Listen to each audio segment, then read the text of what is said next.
Hello everyone, welcome to ध्यान Khatri YouTube channel. I hope आप सब लोग बढ़िया होंगे, मस्त होंगे। आज का जो व्लॉग लेके आई हूँ वो लेके आई हूँ एक रियल स्टोरी पे जो मुझे काफ़ी अच्छी लगी, जिससे मैं काफ़ी मोटिवेट हुए। आई होप आप लोग भी उस कहानी से काफ़ी मोटिवेट होंगे। जो ये कहानी है ये एक स्पेशल माँ की कहानी है, तो प्लीज़ ये कहानी ज़रूर सुनना। आई थिंक आप सबने ये कहानी पहले भी सुनी हो, अगर नहीं सुनी तो आप आज पूरी कहानी सुन सकते हैं। तो जो ये कहानी है ये एक माँ की कहानी है। जब एक माँ बनती है तब की कहानी है। जब एक माँ ने कंसीव किया और जब उसे पता चला कि वो माँ बनने वाली है तो खुशी खुशी चेकअप के लिए डॉक्टर के पास गई। जब डॉक्टर ने उसका अल्ट्रासाउंड किया, उसकी सोनोग्राफी की, तो उसमें आया कि आप बच्चा कंटिन्यू नहीं कर सकती क्योंकि आपके यूट्रस में प्रॉब्लम है, बच्चा ग्रो नहीं कर पाएगा, इसलिए आपको बच्चा अबॉर्ट करना पड़ेगा। माँ ने बड़ी दुखी मन से काफ़ी रोई, लेकिन लास्ट में उनको कोई और ऑप्शन नहीं सूझा तो उन्होंने बच्चा अबॉर्ट कर दिया। माँ ने दोबारा कंसीव किया और इस उम्मीद के साथ वो डॉक्टर के पास गई कि अब बच्चा सही होगा। लेकिन जब फिर से डॉक्टर ने सोनोग्राफी की तो उसमें आया कि बच्चा कंटिन्यू नहीं हो सकता, प्रॉब्लम यूट्रस में ही है। डॉक्टर ने माँ को कहा कि आप बच्चा अब दोबारा ना करें क्योंकि आप माँ नहीं बन सकती। तो माँ बड़ी रोई, भगवान को दोष दिया कि मेरी ऐसी क्या गलती थी कि जो आपने मुझे इतनी बड़ी सजा दी। माँ उस टूटे हुए दिल के साथ घर आती हैं। जब उसको समाज के ताने सुनने पड़ते हैं, उनको बार बार बांझ के नाम से पुकारा जाता है कि यह माँ नहीं बन सकती, माँ के दिल पर क्या बीतती है इसका अंदाजा कोई भी नहीं लगा सकता। तब माँ ने निर्णय लिया कि नहीं, अब चाहे कुछ भी हो जाए, चाहे बच्चा अब नॉर्मल ही क्यों ना पैदा हो, मैं बच्चा पैदा करूंगी। माँ ने फिर से कंसीव किया। माँ डॉक्टर के पास गई, डॉक्टर ने फिर से सोनोग्राफी की। डॉक्टर ने ये बोला कि बच्चे में प्रॉब्लम्स है, बच्चा अब नॉर्मल है, आप बच्चे को कंटिन्यू नहीं कर सकती। लेकिन माँ तो माँ होती है, माँ ने इस बार ठान लिया था कि चाहे हो जाए कुछ भी, मैं दूंगी बच्चे को जन्म। बच्चा चाहे नॉर्मल हो या अब नॉर्मल, बच्चा मेरा होगा।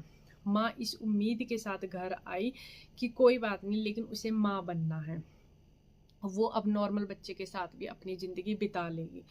जब माँ घर आई तो माँ जहाँ पर वो रहती थी उस घर के सामने एक गाय रहती थी। तो माँ डेली उस गाय के पास जाती और माँ ने जाके सारी जो कहानी थी माँ उसको बताती, क्योंकि और तो कोई सुनने के लिए तैयार ही नहीं था। तो यही होता है ना, जब आपका कोई दुख ना सुने तो आपको भी अपना दुख बताने के लिए कोई चाहिए होता है। तो माँ ने अपना साथी, अपना मित्र, अपना दोस्त चुना उस गाय को और उस गौ माता के पास जाने लगी और गौ माता से अपनी सारी बातें बताने लग गई। जब गौ माता ने उसकी सारी बातें सुनी तब पता चला कि गौ माता है जो वो भी प्रेग्नेंट है, वो भी माँ बनने वाली है। तो उसने माँ ने कहा कि अब चाहे उसका बच्चा अब नॉर्मली क्यों ना हो, वो उस बच्चे को जन्म देगी क्योंकि वो समाज के ताने नहीं सहन कर सकती, वो बांझ जो शब्द है वो सहन नहीं कर सकती। इसलिए उस माँ ने एक बड़ा फैसला लिया। अब जब गाय को ये सारी बातें पता थी, गौ माता कुछ बोल तो सकती नहीं लेकिन वो सारी बातें समझ थी। आपको पता ही है कि गौ माता में कितने देवता निवास करते हैं, तो भगवान समझ लो भगवान सब सुन रहा था। तो अब जैसे जैसे टाइम कटता गया तो डिलीवरी का टाइम आया। माँ पहुंची हॉस्पिटल, बच्चा पैदा होने वाला था। जब बच्चे ने जन्म लिया तो आप बिलीव नहीं करेंगे, डॉक्टर भी दंग रह गए कि जो डॉक्टर की सोनोग्राफी थी वो फेल हो गई। उसमें आया था बच्चा अब नॉर्मल है, लेकिन बच्चा अब नॉर्मल नहीं, बच्चा बिल्कुल नॉर्मल और हेल्दी पैदा हुआ। सब लोग ये देख के हैरान थे। माँ सातवें आसमान पर थी, माँ की खुशी का कोई अंदाजा नहीं था। आप जब माँ जैसे ही घर आई, सबसे पहले उसे गौ माता के पास गई कि उसे ये खुशखबरी सुना के आती हूँ कि मेरे बेटा पैदा हुआ है और बेटा बिल्कुल सही है, वो अब नॉर्मल नहीं है, एकदम नॉर्मल है। जब माँ उस घर पहुंची तो वहां जाके देखते हैं कि वहां पर गाय थी ही नहीं। उसने खूब ढूंढा इधर उधर कि गाय कहाँ है कहाँ है, लेकिन वो गाय मिली नहीं। तो जिसके घर में वो गाय बंधी हुई थी उसने उससे पूछा गाय कहाँ गई, तो उसने तब सारी बातें बताई कि जो गाय थी वो भी प्रेग्नेंट थी और उसने जो जिस बच्चे को जन्म दिया वो बच्चा अब नॉर्मल पैदा हुआ और वो उसके दुख में वो उसने दूध देना बंद कर दिया गाय ने, तब मालिक ने गाय को किसी और को बेच दिया। तब माँ बहुत रोई कि गौ माता ने सारे मेरे कष्ट अपने ऊपर ले लिए और मेरी कोख को हरी कर दिया, मुझे एक प्यारा सा बच्चा दे दिया। तो वो कहते हैं ना कि जब आप किसी से कुछ मांगो और ना मिले तो समझ लो कुछ खास लिखा है तकदीर में। तो भगवान भी मजबूर हो जाता है आपकी तकदीर बदलने पर। अगर आपको ये लगता है कि ये सही नहीं हो रहा तो आप बिलीव करो, आप भगवान के ऊपर विश्वास करो, वो चीज़ भी बदलेगी, वो चीज़ भी सही होगी। तो जब आप एक विश्वास के साथ आगे बढ़ते हो ना तो फिर आपको सिर्फ वो विश्वास का ही रास्ता रखना है, आपको अपने मार्ग से भटकना नहीं है। और भगवान के ऊपर पूरा विश्वास रखो।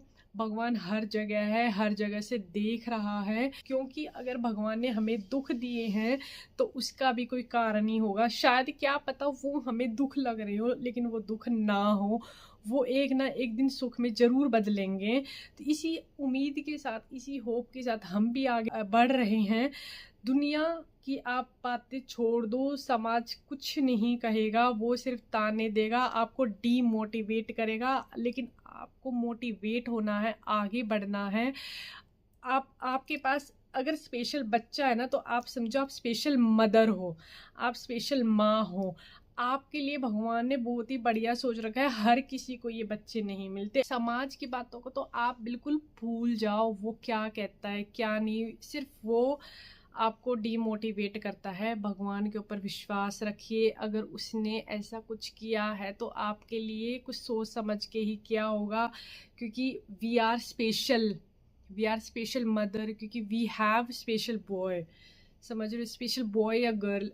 मैं जितनी भी माएँ जुड़ी हुई हैं मेरे साथ, मैं उनसे यही कहूँगी कि वो अपने बच्चों की वीडियोस बनाएं, समाज में लेकर आए, उन्हें छिपा कर ना रखें। अगर आप आगे बढ़ेंगे तभी तो सबको पता चलेगा कि हाँ कुछ करने की हिम्मत है। तो मैं लास्ट में सिर्फ इतना ही कहना चाहूँगी कि आप हमें मोटिवेट करते हैं। मैं चाहती हूँ कि आप लोग भी वीडियोस बनाएं, आप किसी की वो 10% वाली बात में ना रहे, आप अपना 100% दें।